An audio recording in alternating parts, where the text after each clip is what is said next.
미국 물가 9.1%. 제가 어제 라이브에서 어떤 말씀 드렸냐면은 이 월스트리트 저널 등 이제 해외 유수의 매체들에서 예상치, 그러니까 6월 미국 소비자 물가 상승률의 예상치가 8.8%다. 그러니까 8.8보다 낮으면 조금 안도할 수 있는 상황이었죠. 그렇죠. 게다가 기준선이. 그 전달 5월 달이 8.6%였기 때문에 그것보다도 올라간 수치였다. 근데 여기서 그래도 예상치보다는 좀 낮게 나오면 좀 시장이 좀 안도하면서 주식시장이 좀 그렇죠. 반등할 수도 있다 이렇게 말씀드렸는데 수치가 9.1%가 나왔어요. 뚫었습니다. 네, 천장 뚫었습니다. 그래서 나갔고. 이게 시장 전망치보다 높은 게 나오면서 굉장히 허탈한 상황이 됐고, 근데 기본적으로 주식시장, 미국 증시는 굉장히 혼조세를 보였어요. 네. 예, 뭐 해석하기 나름인데 이게 불확실성이 해소가 됐다. 그 전까지는 이제 시장이 이제 어떻게 나올지 모르는 상황이다가 경우의 수가 여러 가지였다가 이제 불확실성이 해소가 되면서 그래 뭐 이미 뭐 그렇죠. 오른 거 다음에는 이제 이걸 피크 찍었다고 보고 내려갈 수 있겠지라는 이제 시장의 안도감 때문에 조금 이제 상승 압력이 있었던 거는 사실이고, 다만 예상치보다도 높게 나왔기 때문에 거기에 따른 앞으로의 금리 결정 이런 게 또 우려가 겹치면서 혼조세를 보였습니다. 지금 한민규님께서 이러면 자이언트 스텝 밟겠네 덜덜덜 그러셨는데, 이 정확한 지적. 상당히 예리한 지적이십니다. 네. 네. 그래서 이제 기본적으로 자이언트 스텝이 예상이 돼 있었어요. 8.8%를 맞아. 예상하면서 이거를 잡으려면 자이언트 스텝밖에는 없어. 이렇게 예상을 해왔었는데 예상치보다 높게 나왔기 때문에 지금 일각에서는 야 1%포인트 올리는 거 아니야? 그렇죠. 뭐 이렇게 또 불안이 또 엄습을 하고 있습니다. 그러니까 정리해보면 5월에 8.6이 나오면서 너무 놀랬잖아요. 그때. 그렇죠. 야, 물가가 안 내려가? 이런 상황이었어요. 그래서 그러다가 놀래갖고 0.75 올린 거 아니에요. 네. 그래서 야 이렇게 특단의 처방을 내렸으니까 야, 한 달만 더 지켜보자 이러고 본 게 어젯밤에 나온 거죠. 어젯밤에 나온 거죠. 근데 거기서 더 올라간 거예요. 네, 9.1%라는 건 저희 이제 보질 못했던 수치인데 다음 저기 하고 좀 크게 해주실 수 있나요? 요거 화면 전체 화면으로 요거 이거 보면은 이제 제목이 Inflation surges to a new 40 years high. 그러니까 40년 만에 인플레이션이 가장 높았다는 거거든요. 그래서 이제 월 단위 통계로 봤을 때 6월 달에 9.1%.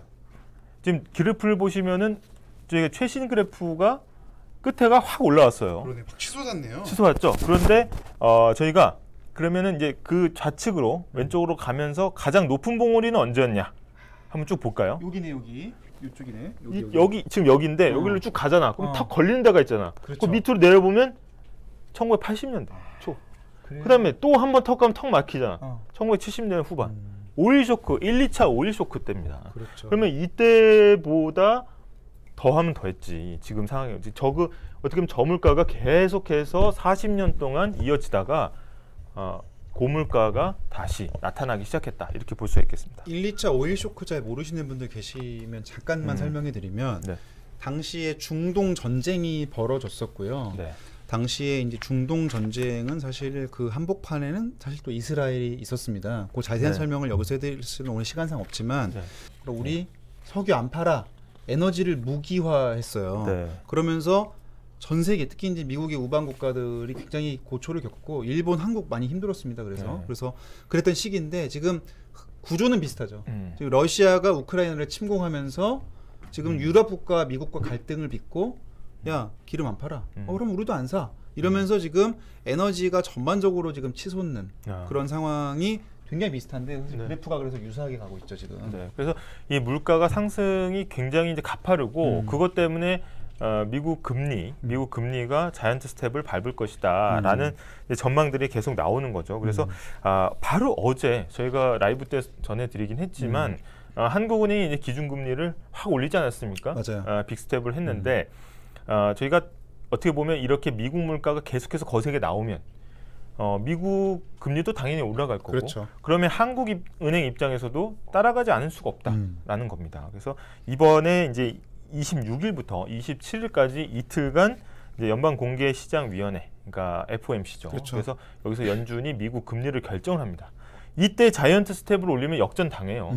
한미 금리가 역전이 됩니다. 이미 지금 턱밑까지 와서 우리가 네. 이만큼 도망갔는데 네. 미국이 이만큼 다시 오면은 네. 금방 또 따라잡히는 거죠. 네, 그래서 기본적으로 그 지금의 상황이 굉장히 좀 암울한 상황이다라는 겁니다.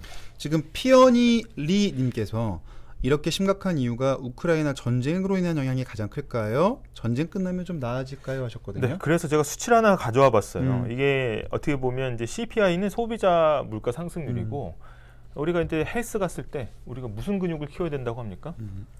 코어 근육을 코어. 복근, 코어 근육을 키워야 돼. 그러니까 에너지랑 이 식료품 가격은 워낙 변동이 크니까. 그렇죠. 그렇기 때문에 요건 좀 빼고 다른 물가는 어떤지를 좀 살펴봤더니 그 똑같이 6월 근원 CPI도 전년 동월 대비 5.9%가 올랐어요. 그러니까 이거는 기본적으로 이 막 땅을 파고 내려가다가 더 팔 수 없는 어떻게 보면 기반함, 인플레이션 기반함이 5.9고 거기에 에너지 그다음에 식료품 가격이 더해져서 그래서 9.1%가 나온 거라는 거거든요. 근데 이 기반함 자체도 과거랑 비교해 봤을 때는 엄청나게 오른 거라는 거죠. 바꿔 말하면은 전쟁 끝나서 유가 좀 내려온다고 해도 밀수출도 다시 되고 그렇죠. 한다고 식료품이랑 유가를 빼고 측정한 코어 인플레이션율도 그렇죠. 이미 5%대이기 때문에 5%대이기 때문에 이 그림 보시면은 사실 6%로 자르면은 올라오는 봉우리가 거의 없어요. 사실 이제 그것도 역대급인 거지. 그렇죠. 근원 CPI가 5.9%라는 거는 사실 지금 일시적인 어떻게 보면 경제 그렇죠. 전쟁의 원인도 있지만 기본적으로 모든 분야의 물가가 계속해서 오르고 있다. 이렇게 볼 수 있겠습니다. 그리고 또 한 가지 제가 좀 전해드리고 싶은 건 뭐냐면 일본이 우리나라 수출 규제했을 때 기억나시죠? 그때 우리 어떻게 대응했습니까? 불매운동하고 네. 뭐 안 삽니다 이러고 당시 소부장이라고 해서 소재, 부품, 장비가 사실 일본 의존도가 높았는데 그렇죠. 야 일본이 저렇게 돌아서 그러면 우리 산업부도 그때 했던 게 뭐예요?